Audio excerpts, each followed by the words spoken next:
নমস্কার সকল শ্রোতা এবং দর্শক বন্ধুকে রেমিস ভার্সিনি চ্যানেলের পক্ষ থেকে সকলকে সুস্বাগতম। আশা করছি ঈশ্বরের কৃপায় আপনারা সকলেই ভালো আছেন, সুস্থ আছেন। আজ 21শে বৈশাখ 1432 বঙ্গাব্দ এবং ইংরাজির 5ই মে 2025 সোমবার। আজকের দিনে সুসম্পন্ন হতে চলেছে সীতা নবমী বা জানকী নবমী। এই দিনটি দেবী সীতার জন্মবার্ষিকী হিসাবে উদযাপন করা হয়। এই নবমী তিথি শুরু হচ্ছে 5ই মে 2025 সোমবার, বাংলার 21শে বৈশাখ 1432 বঙ্গাব্দ সকাল 7:35 থেকে এবং তিথি শেষ হচ্ছে 6ই মে 2025 এবং বাংলার 22শে বৈশাখ 1432 বঙ্গাব্দ মঙ্গলবার সকাল 8:38 এবং শ্রী শ্রী সীতানবমী ব্রতের পারণ স্মার্তমতে দিবা 12:07 গতে 22শে বৈশাখ 1432 বঙ্গাব্দ এবং ইংরাজি 6ই মে 2025 মঙ্গলবার দিন এই সীতানবমী ব্রতের পারণ। সীতানবমী কালজয়ী মহাকাব্য রামায়ণে মিথিলার রাজা জনকের কন্যা এবং অযোধ্যার রাজা শ্রী রামের স্ত্রী সীতার জন্মবার্ষিকী হিসাবে পালন করা হয়। এই সীতানবমী বা জানকী নবমী বা সীতা জয়ন্তী নামে পরিচিত। হিন্দু পঞ্জিকা অনুসারে সীতানবমী বৈশাখ মাসের শুক্লপক্ষের নবমী তিথিতে পালন করা হয়, যা সাধারণত মে অথবা জুন মাস এই সময় করে পড়ে। এই সীতা নবমীতে এমন বিশেষ কিছু কাজ করলে যা জীবনে সুখ সমৃদ্ধি বয়ে আসে। নাম্বার 1, মাতা সীতাকে 16 শৃঙ্গার উৎসর্গ করলে একজন নারীর জীবনে পূর্ণতা আসে। এতে নারীত্বের মর্যাদা বৃদ্ধি পায় এবং বিবাহিত জীবনে মধুরতা বজায় থাকে।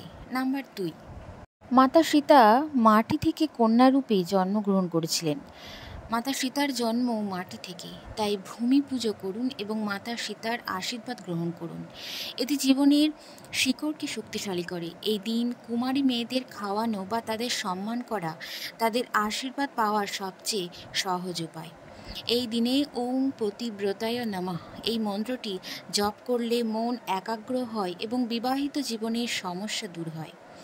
এছাড়াও এই দিনে সীতা চল্লিশা পাঠ করলে মনে শক্তি এবং শান্তি আসে। নাম্বার 3, লাল রং শক্তি, প্রেম এবং বিবাহের প্রতীক।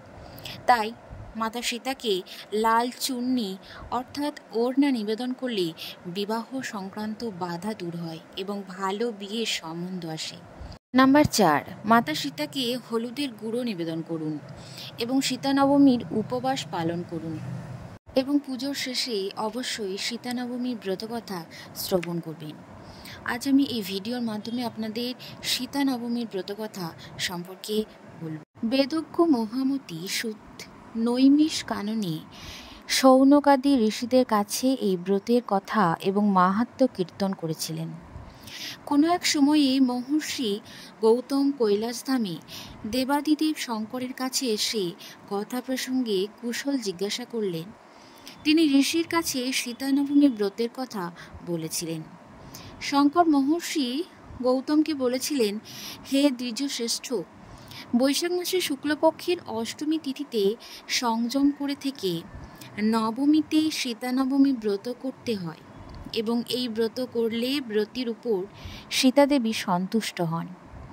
হে বিপ্রবর, আজ সেই অষ্টমী তিথি, এই জন্যে আমি সংযম করে রয়েছি। আগামীকাল উক্ত ব্রতের অনুষ্ঠান করব, আর এই সময়ে আমার মন খুবই চঞ্চল হয়ে রয়েছে। অতএব আমি এখন এই ব্রতের মাহাত্ম্য কীর্তন করতে পারছি না। তুমি বরং মার্কণ্ডেয় ঋষির আশ্রমে যাও, তিনি তোমাকে উক্ত ব্রতের প্রণালী, মাহাত্ম্য এবং ফল সম্বন্ধে বলতে পারবেন।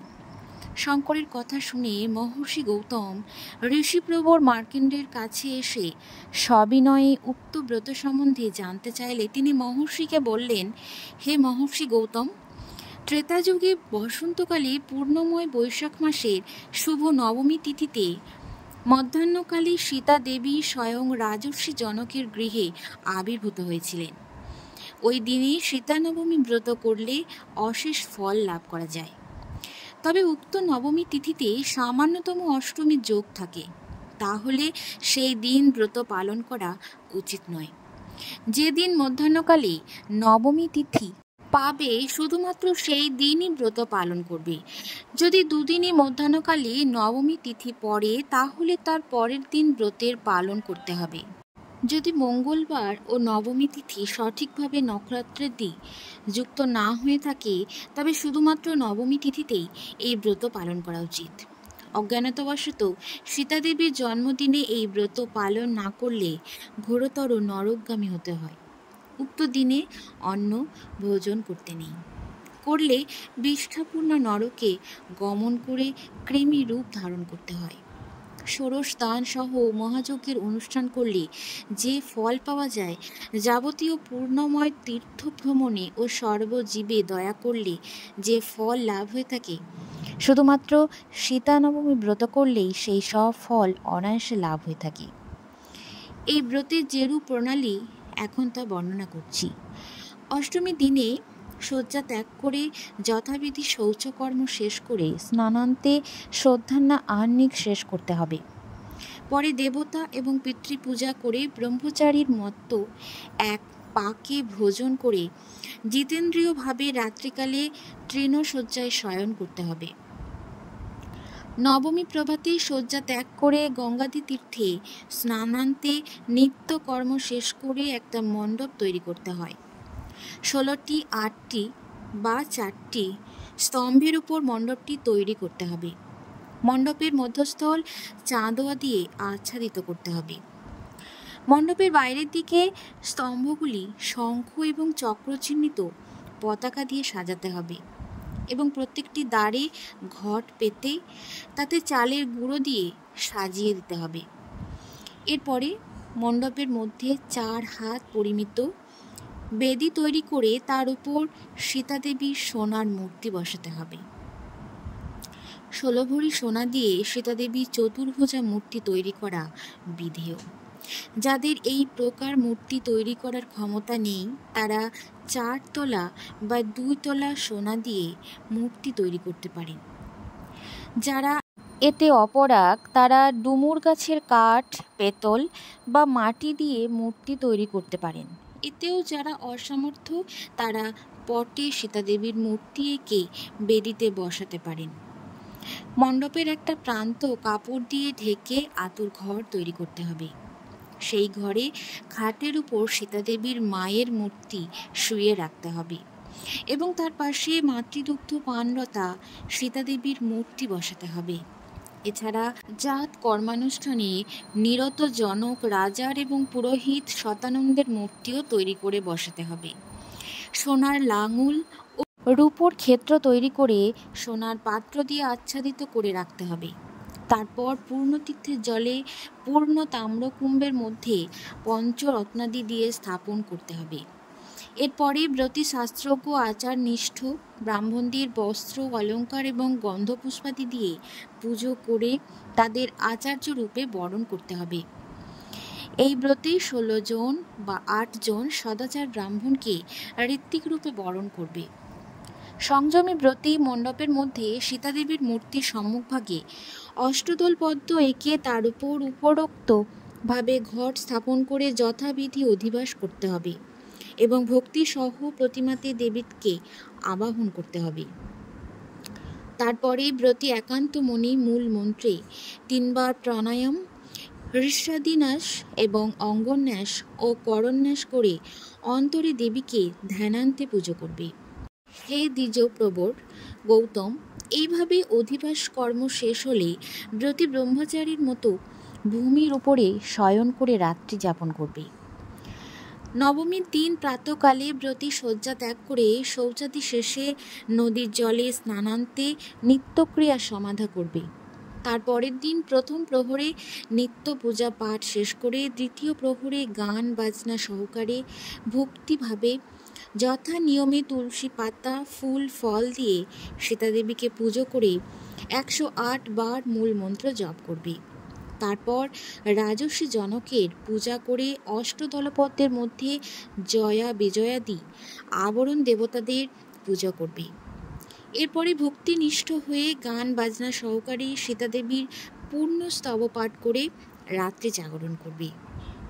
কে শাস্ত্রবিদ গৌতম তার পরের দিন দশমী তিথিতে প্রভাতে ব্রতী যথা নিয়মে ভক্তিচিত্তে সীতাদেবীর পূজা করে তার মূর্তি নদীগর্ভে বিসর্জন দেবে।